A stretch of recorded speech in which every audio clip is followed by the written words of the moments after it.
From Washington, this is VOA News.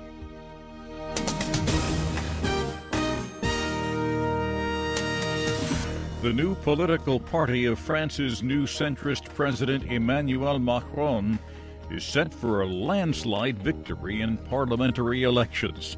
Early results from Sunday's first round of voting showed the party taking more than 32% of the vote.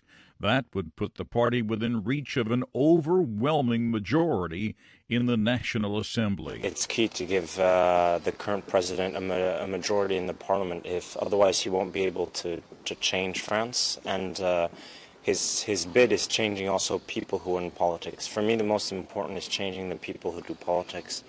Most of the contestants have had 3-4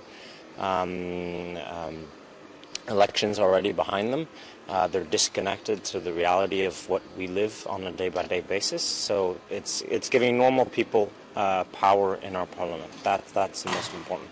The president needs a strong majority if he is to push through his promised reforms of France's strict labor laws and its ailing social security system. Britain's embattled Prime Minister Theresa May has unveiled her new cabinet aimed at focusing on social issues and, quote, delivering a successful Brexit.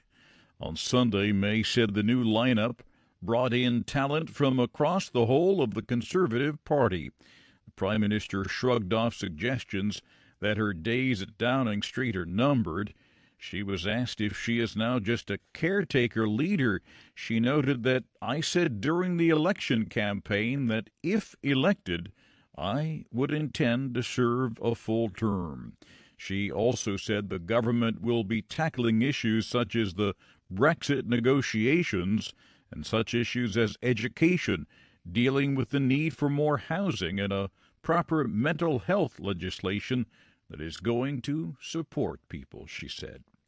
You're listening to news from the Voice of America in Washington.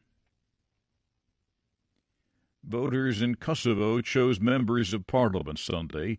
The election was called in May when the government lost a confidence vote after the opposition accused it of not fulfilling promises to improve the country's standard of living.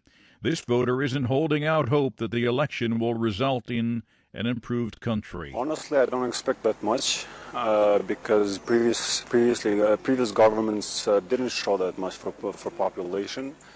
Hopefully this time it will be better, and especially for the poor people, for somebody who doesn't work. That we have more than 45% of people that doesn't work in Kosovo. Residents of the U.S. territory of Puerto Rico voted Sunday to become the 51st state of America. Nearly 500,000 votes were cast for statehood, only about 7,600 for free association or independence, and less than 7,000 for the current territorial status.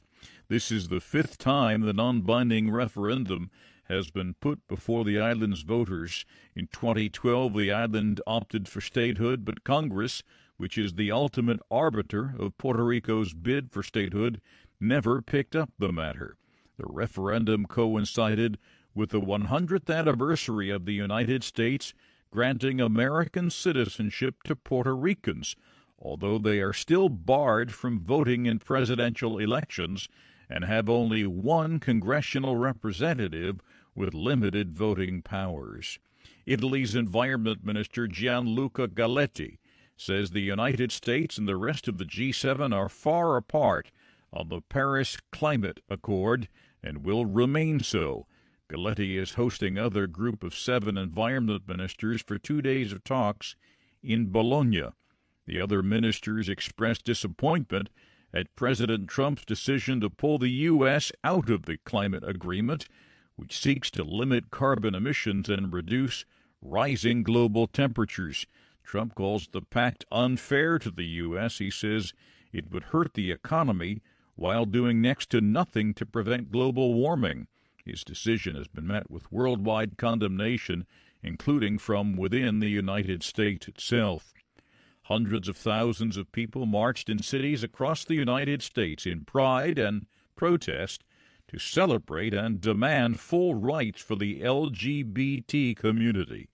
The events had various names, including the Equality March in Washington, D.C., and the Resist March in Los Angeles.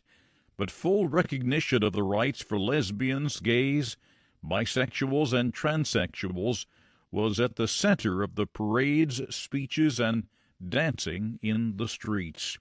And Rafael Nadal defeated Stan Wawrinka in straight sets Sunday in the final match of the French Open, winning the Grand Slam for the 10th time in his career. Nadal is now the only man in tennis history to win a major tournament 10 times. There's more on these and other stories anytime at voanews.com. That's the latest world news from VOA.